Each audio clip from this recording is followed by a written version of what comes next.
Fala galerinha do xadrez, tudo beleza? Sejam bem-vindos aí a mais uma partida da nossa playlist das melhores partidas de Magnus Carlsen. E aqui a gente tem uma partida do Magnus Carlsen de brancas contra o Hikaru Nakamura. Essa partida foi jogada no London Chess Classic em 2011 e vamos dar uma olhada que ela é muito legal. O Magnus Carlsen abre a partida com o peão do rei E4 e Nakamura responde com E5. Temos cavalo F3, cavalo C6 e o Magnus Carlsen não vai para a abertura espanhola, a abertura Ruy Lopes com bispo B5 e faz o não tão jogado hoje em dia, o raro entre xadrez de elite aí de grandes mestres, bispo C4, convidando até para uma Giocopiano e tudo mais. A partida seguiu com cavalo em F6, aqui convidando o cavalo G5 com ataque em F7. Não é muito o estilo de Magnus Carlsen. Magnus Carlsen segue simplesmente com D3, protegendo o peão central, abrindo para o bispo de casas escuras. Bispo C5, C3, D6 aqui pelo Nakamura e bispo B3 simplesmente pelo Magnus Carlsen. Um lance ao estilo de Bob Fischer, mas a ideia realmente se por acaso esse bispo for assediado com o cavalo em A5 em algum momento, ele terá a casa de C2.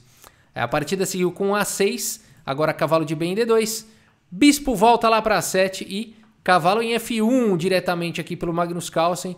Esse cavalo ali poderá ir para E3 ou para G3, ir para F5, é uma excelente manobra de cavalo. H6, cavalo G3, roque aqui também pelo Magnus Carlsen e bispo em E6 pelo Nakamura, completando o desenvolvimento das peças menores.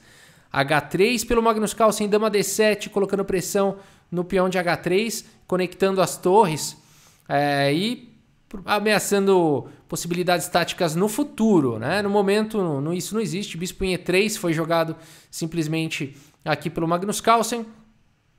Cavalo em E7 pelo Nakamura e cavalo em H4, manobrando aqui uma briga pela casa de F5. Cavalo G6, cavalo de H em F5 ocupando finalmente essa casa. Cavalo em E7 propondo a troca dos cavalos. Cavalo por E7, dama por E7 e aqui o que jogar? Magnus Carlsen resolve que é hora de deixar essa torre mal colocada, ganhar um tempo aqui com bispo por A7, torre por A7. Então, de certa forma, cria uma descoordenação entre as peças do Nakamura. É detalhe do detalhe, mas nesse nível de jogo, qualquer detalhe vale a pena, né? F4 aqui pelo Magnus Carlsen, C5 pelo Nakamura, bispo C2 e agora B5. Nakamura atacando aí na ala da dama. Dama D2 conectando aí as torres, torre em B7, A3 e A5. Nakamura segue firme com sua expansão na ala da dama. E agora a torre em F2. Calmamente o Magnus Carlsen prepara a abertura aqui da coluna F. É o início de um plano genial e muito criativo aqui do Magnus Carlsen, o lance torre F2. A partida seguiu com B4, A por B4, A por B4 e agora a torre de A em F1. Ganhou um tempinho. B por C3, B por C3 e agora E por F4 e torre por F4.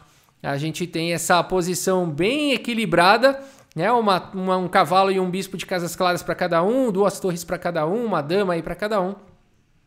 A única assimetria fica por conta talvez da estrutura de peões, uma ilha de 3 aqui contra a ilha de 2 e essa ilha de 3 das negras na ala do rei contra essa ilha de 2 do Magnus Carlsen. A partida seguiu com cavalo em H7 e agora D4. A ideia aqui de abrir e melhorar a atividade do bispo, né? D4 é o início dessa manobra. A partida seguiu com C por D4, C por D4 e agora dama em G5. Cravando aqui a torre, se essa torre sair, cai a dama do Magnus Carlsen. E aqui rei em H2, porque esse lance além de tudo atacava o cavalo, né? Então rei H2 protegendo aí o cavalo primeiro. A partida seguiu com cavalo em F6, bispo em D1.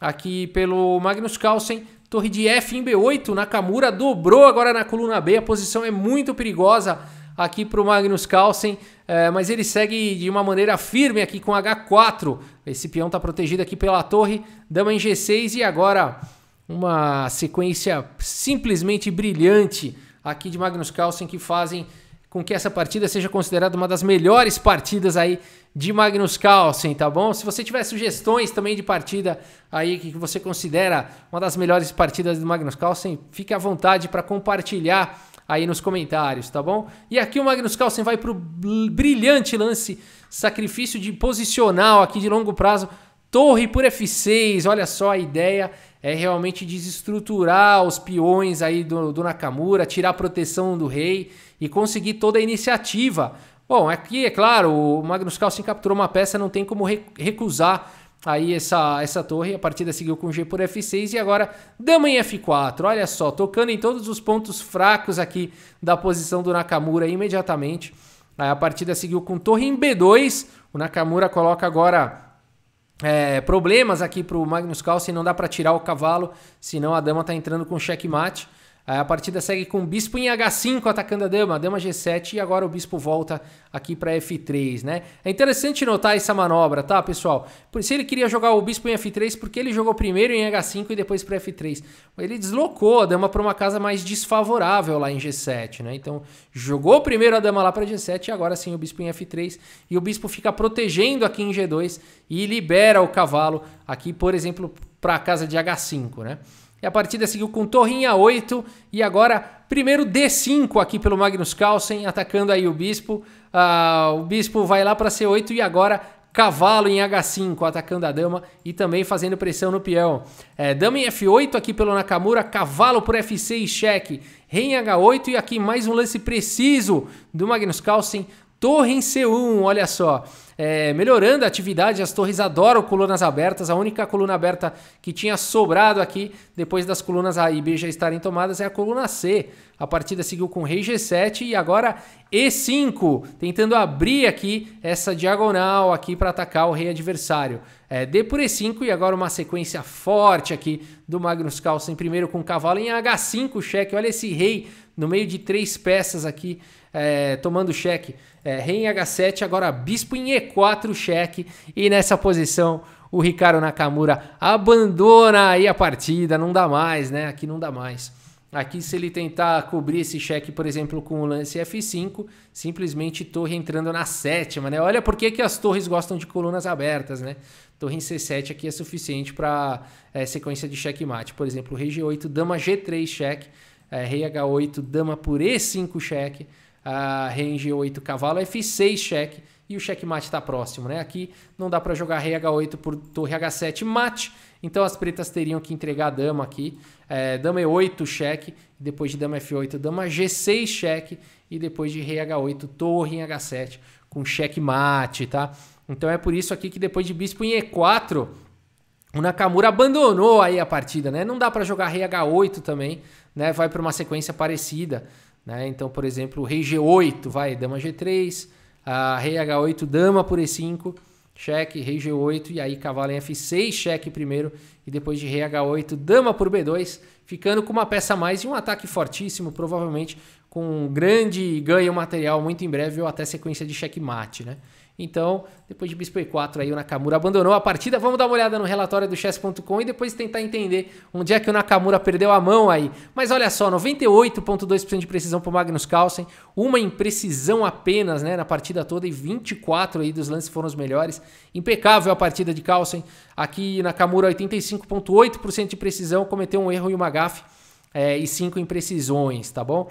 Aqui, um dos erros ou gafes já estava melhor aqui pro Magnus Carlsen, tá? Mas ele perdeu a mão mesmo aqui, ó, vamos voltar aqui nessa posição. Depois de bispo em F3 aqui pelo Magnus Carlsen, bom, torre por F6, aquele sacrifício do Carlsen é bem justificado, né? Mas as pretas poderiam ter um pouco mais de chance aqui, ao invés de jogar o lance que foi jogado torre em A8 e levou o D5, né, seguido ali de bispo em H5 e tudo mais,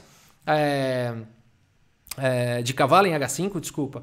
Aqui ele poderia ter jogado, o Nakamura poderia ter jogado dama em G6 de novo, tá? E aí depois da mesma sequência, D5, bispo C8, por exemplo, e bispo em H5, né, a dama voltaria para G7, não tem mais cavalo em H5, né? O próprio cavalo teria tirado essa casa.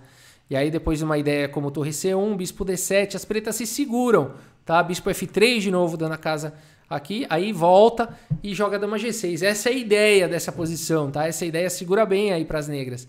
Depois de torre C7, por exemplo, torre de 8 aqui em B7, torre por B7 e dama por D6, né? As pretas se seguram. É claro que o Magnus Carlsen está entrando firme na posição, tem um peão passado agora, né? As pretas teriam que jogar um lance como o bispo G4, tentando eliminar esse defensor aqui do rei. Poderia continuar com dama F4, H5. O jogo vai embora, né? Acho que dá para dizer aqui que tem chances para os dois lados, ligeiramente melhor para o Carlsen, mas o Nakamura teria se segurado um pouquinho mais, né? Então nessa posição realmente dama G6, sempre com essa ideia, né? Quando o bispo vier, você volta com a dama e não leva ao lance cavalo H5, que realmente dá um duplo muito forte, né? Torre A8, depois de D5 e cavalo H5, o Magnus Carlsen ficou vencedor. Então essa seria uma ideia aí para tentar dar uma segurada, mas realmente eu vou voltar aqui no highlight da partida, né? O lance torre aqui por F6, vamos ver rapidamente aqui a continuação dessa partida. Muito bonito realmente. O cavalo entrando e agora já era, né? O rei vai ficar exposto. Torre C1, olha que calma, né? Aqui a tranquilidade de fazer esse lance para colocar a torre numa coluna aberta. E5, né? E agora o arremate aí com o cavalo seguido de bispo. Bonito, né? Bonito demais. Espero que vocês tenham gostado aí dessa partida. Muito obrigado aí pela sua audiência. Um grande abraço para todos vocês e até a próxima. Valeu!